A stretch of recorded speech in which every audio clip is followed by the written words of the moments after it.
You are watching Truth Cherry. Like, comment, subscribe. The Twitter Files. Part 6. The FBI subsidiary. The Twitter Files are revealing more every day about how the government collects, analyzes, and flags your social media content. Twitter's contact with the FBI was constant and pervasive, as if it were a subsidiary. Between January 2020 and November 2022, there were over 150 emails between the FBI and former Twitter Trust and Safety Chief Yoel Roth. Some are mundane, like San Francisco agent Elvis Chan wishing Roth a Happy New Year along with a reminder to attend our quarterly call next week. Others are requests for information into Twitter users related to active investigations. But a surprisingly high number are requests by the FBI for Twitter to take action on election misinformation, even involving joke tweets from low-follower accounts. The FBI's social media-focused task force, known as FTIF, created in the wake of the 2016 election, swelled to 80 agents and corresponded with Twitter to identify alleged foreign influence and election tampering of all kinds. Federal intelligence and law enforcement reach into Twitter included the Department of Homeland Security, which partnered with security contractors and think tanks to pressure Twitter to moderate content. It's no secret the government analyzes bulk data for all sorts of purposes, everything from tracking terror suspects to making economic forecasts. The Twitter Files show something new: agencies like the FBI and DHS regularly sending social media content to Twitter through multiple entry points, pre-flagged for moderation. What stands out is the sheer quantity of reports from the government. Some are aggregated from public hotlines. Here is a screenshot of an FBI hotline to report election-related threats.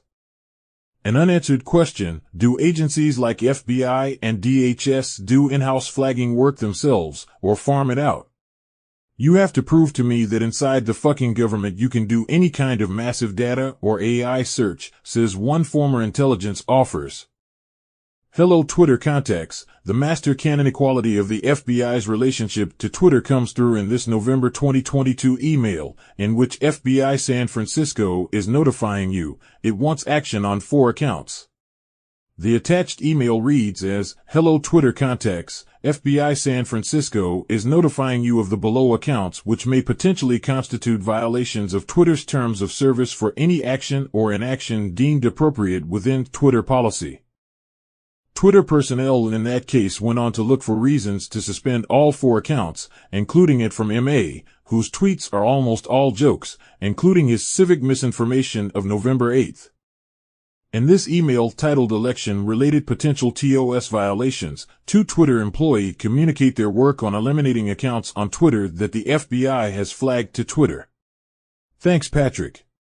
I've escalated to get for a first pass. In the original thread, FBI folks, I've reviewed this already from the TD perspective and suspended 3 of the accounts for multi-account abuse and ban evasion violations. Rodrigo, could you please review it from MA for possible civic misinformation or direct to the appropriate part of Git for their review? Thanks, Patrick. And here is a tweet from MA that states, "I want to remind Republicans to vote tomorrow, Wednesday, November 9th. This obviously is a tongue-in-cheek statement because the election day was on the 8th. Yet the FBI were concerned with this joke tweet and asked Twitter to suspend this gentleman's account based on this joke." And here is a tweet from MA that states, "Proposed container ship if there's a worldwide recession," with a photo of a boat with a container on it. And yet, FBI found this to be offensible and that it needed their attention enough to email Twitter about this Twitter account. Just to show the FBI can be hyper-intrusive in both directions, they also asked Twitter to review a blue-leaning account for a different joke, except here it was even more obvious that a Claire Foster PhD, who kids a lot, was kidding. In this email from FBI to Twitter, "Hello Twitter contacts, FBI San Francisco is notifying you of the below account activities which may potentially constitute violations of Twitter's terms of service for any action or inaction deemed appropriate within Twitter policy. Thank you. Catherine." Twitter post by user at Byram_Wade, display name Ultramega, stating the following. Americans, vote today. Democrats, you vote Wednesday night. The tweet was posted on 8th of November, 2022 at 02:10 am Central Standard Time. Twitter account, at Claire Foster PhD, claimed in her posts that she is a ballot counter in her state and, in additional posts, states for every negative comment on this post, I'm adding another vote for the Democrats, and if you're not wearing a mask, I'm not counting your vote. Private Sector Engagement Squad FBI San Francisco. This post from left-leaning poster at Claire Foster PhD, I'm a ballot counter in my state. If you're not wearing a mask, I am not counting your vote. And then this following post, for every negative comment on this post, I'm adding another vote for the Democrats. Anyone who cannot discern obvious satire from reality has no place making decisions for others or working for the feds, said at Claire Foster PhD, when told about the flagging. Of the 6 accounts mentioned in the previous 2 emails, all but 2, at Claire Foster PhD and at from MA, were suspended. In an internal email from November 5, 2022, the FBI's National Election Command Post, which compiles and sends in complaints, sent the San Francisco field office a long list of accounts that may warrant additional action. In this email from FBI to Twitter, titled Request for Coordination with Twitter, Azak John, the National Election Command Post NECP is requesting assistance from San Francisco regarding coordination with Twitter. Specifically, NECP has been made aware of tweets by certain accounts that may warrant additional action due to the accounts being utilized to spread misinformation about the upcoming election. Specifically, NECP is requesting the following. 1. Coordination between San Francisco and Twitter to determine whether the accounts identified below have violated Twitter's terms of service and may be subject to any actions deemed appropriate by Twitter. 2. The issuance of preservation letters regarding the accounts identified below in order to preserve subscriber information and content information pending the issuance of legal process.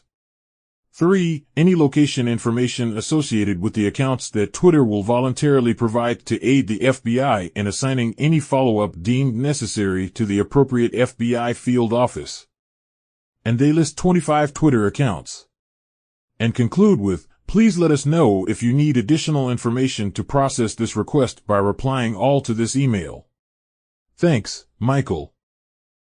Agent Chan passed the list on to his Twitter folks. He writes, please see below list of Twitter accounts which we believe are violating your terms of service by disseminating false information about time, place, or manner of the upcoming elections. Let us know if you decide to take any actions against these accounts based on our tipper to you.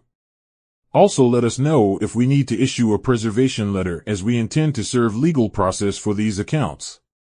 Thanks for your consideration.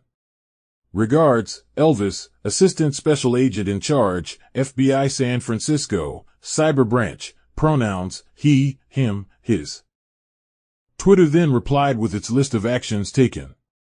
Note mercy shown to actor Billy Baldwin. In this email communication from Twitter to the FBI agent Elvis Chan, hi Elvis, thank you for your patience as our team assessed the accounts that you flagged. We've completed our review and taken the following actions on some of the accounts.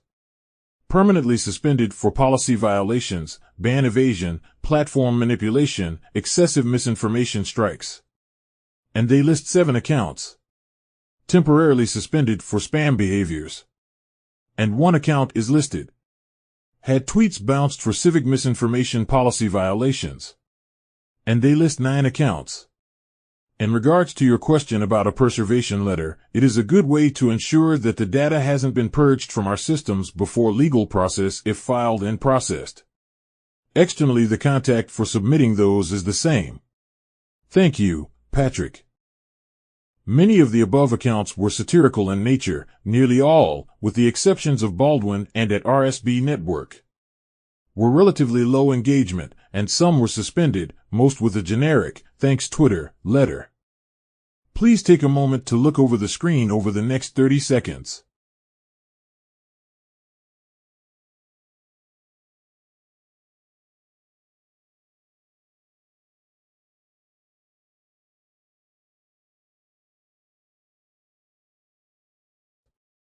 Following is examples of accounts that were flagged by the FBI, accounts suspended as a result, and accounts that were shown mercy.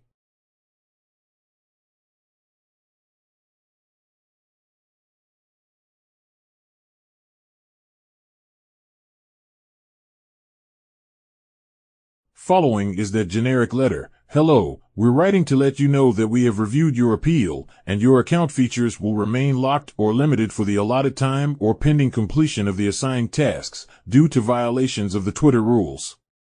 Attempted voter suppression, including attempted voter intimidation or providing false information about voting or registering to vote, or any unlawful activity, is prohibited under our rules. You can review these guidelines at twitter.com. Thanks, Twitter. When told of the FBI flagging, Lexitala replied, "My thoughts initially include, 1. Seems like prima facie 1A violation. 2. Holy cow, me, an account with the reach of an amoeba. 3. What else are they looking at? I can't believe the FBI is policing jokes on Twitter. That's crazy," said a Tiberius 444. In a letter to former Deputy General Counsel and former top FBI lawyer, Jim Baker, on September 16, 2022, legal exec Stacia Cardle outlines results from her soon-to-be weekly meeting with DHS, DOJ, FBI, and the Office of the Director of National Intelligence. Here's the text of that letter, Stacia Cardle, in this email to Jim Baker, former FBI. Please see below for a summary of elections-related work I completed today, Wednesday, September 16th. Government Industry Sync. I participated in our monthly, soon-to-be weekly, 90-minute meeting with FBI, DOJ, DHS, ODNI, and industry peers on election threats. A few items to note. Foreign adversaries are amplifying themes being advanced by domestic actors to undermine the legitimacy of the election.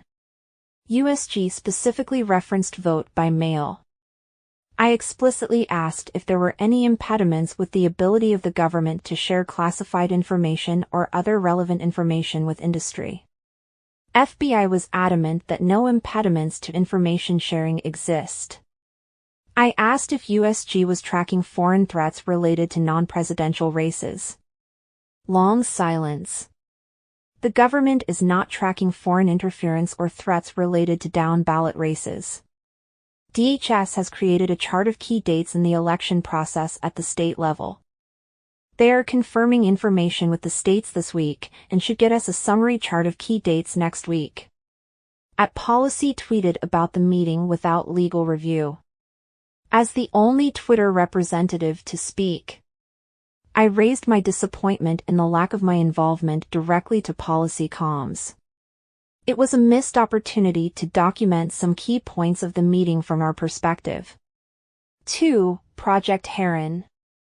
I met with legal, trust and safety, and public policy stakeholders to discuss an intervention under consideration regarding labeling election results. I raised concerns about feasibility and I relayed first-hand experience with news media mistakes during a challenging primary season. I separately met with Sam and Matt to discuss worst-case scenario planning.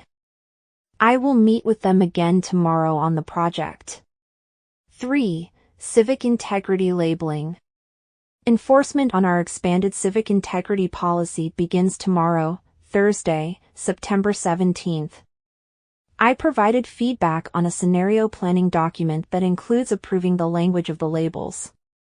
I also reviewed a moment that will link to vote by mail claims, consulted with outside counsel on the inclusion of one tweet, and provided content-related advice to the curation team. 4. Account security upgrades. On Thursday, September 17th, over 2,300 high-risk politician and journalist accounts will be prompted to upgrade their security settings. See description from yesterday. I reviewed and approved 1. The comms plan and 2. The email to external stakeholders. I also told public policy of the 14 accounts that needed additional attention due to missing email addresses. 5. Board update. I worked closely with Matthew on additional edits to the board narrative and the accompanying chart. 6. Escalations. I handled the following escalations.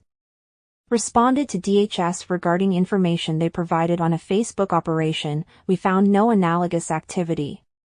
Worked White Angela to try to get this terrible impersonation account spewing 9/11 conspiracy theories impersonating a DCCC staffer whose dad died in 9/11. Pending. Flagged a specific tweet on Illinois use of modems to transmit election results in potential violation of the civic integrity policy. Except they do use that tech in limited circumstances. Scheduling meeting with OH Secretary of State Media Director. Working with @gov to ensure we handle the verification request with Lisa. Solicited additional information from Yoel on product functionality and limitations around retweeting labeled content so we can explain to DNC. Lincoln Project is not pleased their video was labeled under Sam. Bridget is driving that interaction. Allow listed at Don Winslow and at Springsteen. 7. Policy comms. In addition to the comms work on the security upgrades. End of thread. The Twitter exec writes she explicitly asked if there were impediments to the sharing of classified information with industry. The answer? FBI was adamant no impediments to sharing exist. This passage underscores the unique one big happy family vibe between Twitter and the FBI. With what other firm would the FBI blithely agree to no impediments to classified information? At the bottom of that letter, she lists a series of escalations, apparently raised at the meeting, which were already handled. About one, she writes.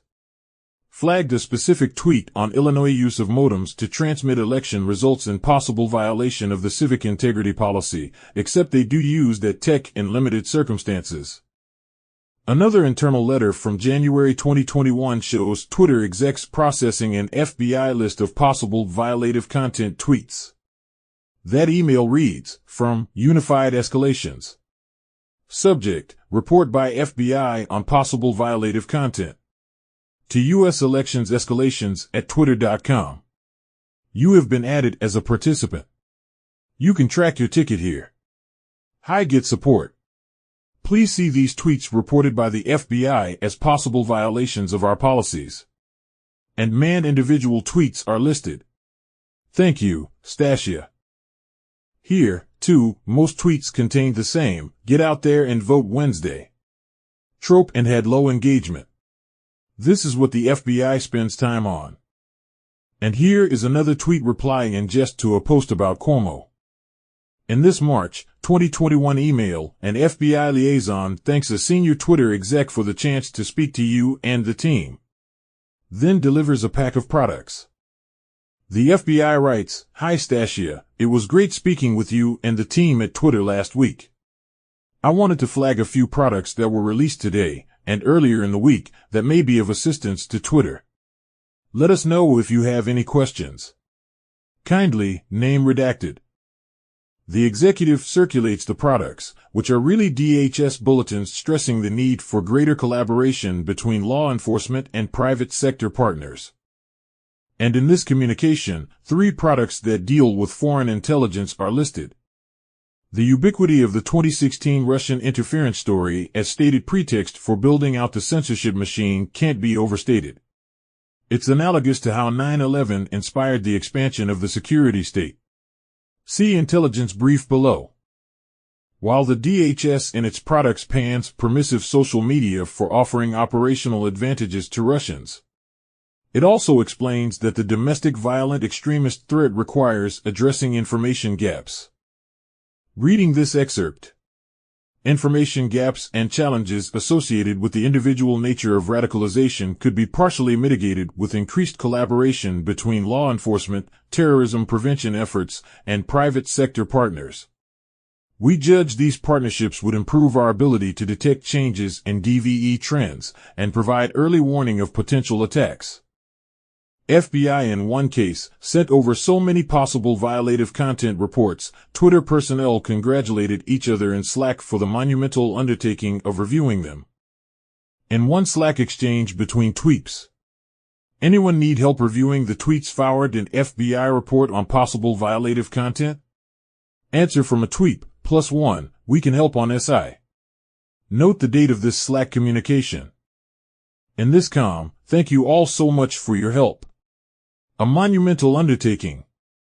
There were multiple points of entry into Twitter for government-flagged reports. This letter from Agent Chan to Roth references Teleporter, a platform through which Twitter could receive reports from the FBI. The original thread is from FBI agent Elvis Chan to Twitter. He writes, Twitter folks, I just got something hot off the presses today. Please be on the lookout for Teleporter message from me with 2 documents to download. Thanks. Regards.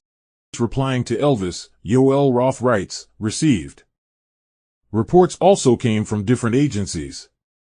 Here an employee recommends bouncing content based on evidence from DHS, etc. Resharing this as it doesn't look like they were actioned yesterday. Given the evidence we received from DHS, etc. I'd lean towards bad ing the URL and bouncing the videos to be honest given the accusations, but relatively low visibility. State governments also flagged content. Twitter, for instance, received reports via the Partner Support Portal, an outlet created by the Center for Internet Security, a partner organization to the DHS. Quote, why was no action taken? End quote. I'm about to show you a communication between Twitter execs receiving an alert from California officials by way of our Partner Support Portal. They debate whether to act on a Trump tweet. That communication reads, relevant ECs 15004, 15104, 15360, public observation from our Voting Law Compliance Handbook. Jurisdictions count ballots through a detailed process in EC 15100 ET SEQ Hey Team, the at Casso's vote reported a violation by Donald Trump. I have pasted their ask below. They are requesting feedback on the tweet and why Twitter didn't take any action. Ballots in California are only counted by local elections officials in an open and transparent process. This tweet undermines voters' confidence that their votes will be fairly and properly counted. Please see relevant election codes. I would like to watch how ballots get counted on election night to see how TI works. Is this process open to public? Communication continues. Please contact your county elections official to ask if there are specific instructions related to election observers. Yes. The entire process, from the opening of vote by mail ballot envelopes to the counting of ballots on election night, is open to the public. Contact your local election official for more information on observing the process on election night. Additionally, to test the accuracy of the counting machines prior to the official certification of election results, each county election official must conduct a public manual count of the ballots cast in 1% of the precincts or a 2-part public manual count. The ballots are chosen at random by the election official. Continuing. Relevant ECs 15101, regarding counties as entities who county jurisdictions count ballots through a detailed process in EC 15100 ET SEQ, continues. One employee asks, to clarify, is there ask for Twitter to review or to explain why no action was taken upon a previous review? Another employee answers, why no action was taken? This report came in through our Partner Support Portal. And here is the tweet in question from the then sitting president, Donald J. Trump. You can read the tweet here on the screen for the next 10 seconds.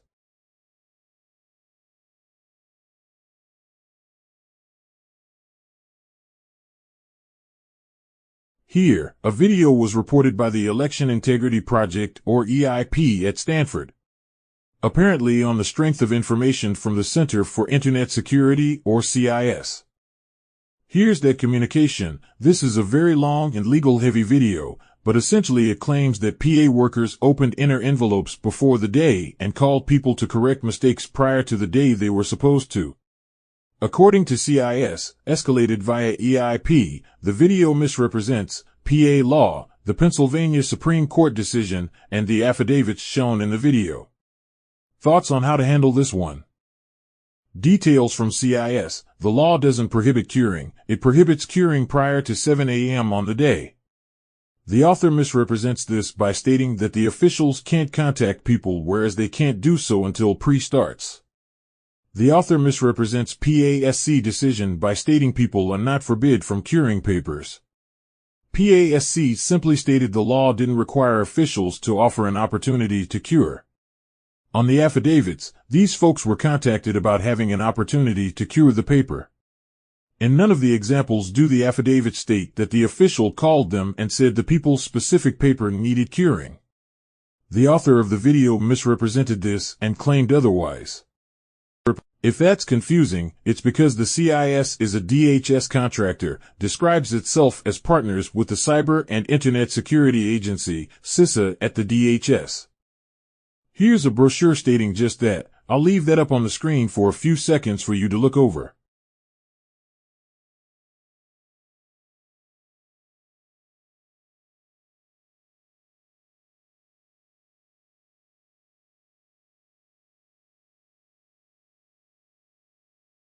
The EIP is one of a series of government-affiliated think tanks that mass review content. A list that also includes the Atlantic Council's Digital Forensics Research Laboratory and the University of Washington Center for Informed Policy. The takeaway, what most people think of as the deep state, is really a tangled collaboration of state agencies, private contractors, and sometimes state-funded NGOs, or non-governmental organizations. The lines become so blurred as to be meaningless. Instead of chasing predators or other criminals, the FBI has agents, lots of them, analyzing and mass flagging social media posts. Not as part of any criminal investigation, but as a permanent, end-in-itself surveillance operation. People should not be okay with this. Twitter files researchers are moving into a variety of new areas now. Watch Barry Weiss, Michael Schellenberger, and Matt Taibbi for more, soon. You've been watching Truth Cherry. Please subscribe.